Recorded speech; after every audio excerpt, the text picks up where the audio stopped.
One एवं पर्यावरण मंत्री रामनिवास रावत ने बीजेपुर उपचुनाव की हिंसा के बाद गुरुवार की शाम प्रेस वार्ता बुलाई।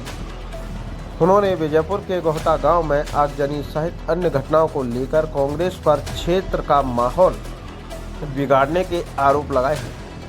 रावत का आरोप है कि चुनाव में कहीं भी कोई घटना घटित नहीं हुई, कहीं भी किसी को मतदान करने से नहीं रोका गया, बूथ कैप्चरिंग जैसी कोई घटना घटित नहीं हुई। कांग्रेस भ्रम फैलाकर माहौल बिगाड़ रही है। इसके पीछे की वजह उन्होंने बुधनी और बीजेपुर की सीट पर कांग्रेस की हो रही हार की बौखलाहट को बताया है। रामनिवास रावत का आरोप है कि जीतू पटवारी की कुर्सी को खतरा है, इस वजह से वह इस तरह के भ्रम फैलाने का काम कर रहे हैं। उन्होंने जीतू पटवारी के द्वारा 37 पोलिंग बूथ पर गड़बड़ी करने के आरोप लगाकर फिर से चुनाव कराने की मांग के मामले में कहा कि कहीं कोई दिक्कत हुई नहीं है, चुनाव शांतिपूर्वक हो गया है, फिर क्यों फिर से मतदान होगा।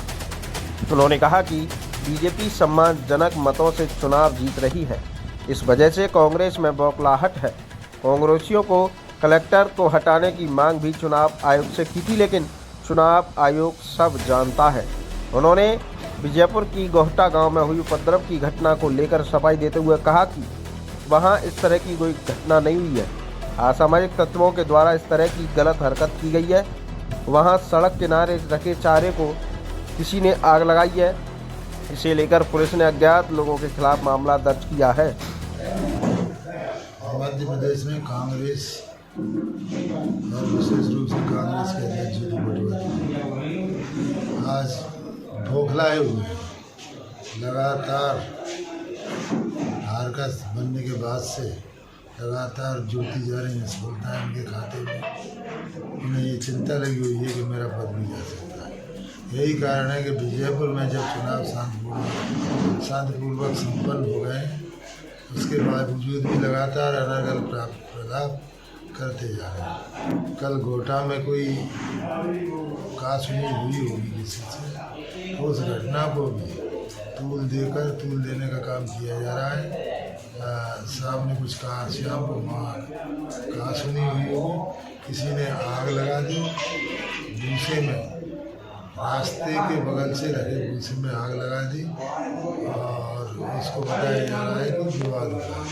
किसी के चोट नहीं आई है, किसी भी तरह का झगड़ा नहीं हुआ है, किसी भी तरह का विवाद गोहटा में नहीं हुआ है और वोलपुर में भी कासुनी हुई है। किसी भी तरह की घटना वोलपुर में भी होना नहीं पाया गया, क्योंकि जीतू पटवारी के खाते में लगातार असफलताएं जुड़ती जा रही हैं। 29 सीटें जाना उनकी असफलता, उनके असफल संचालन का प्रमुख कारण है। और उसके बाद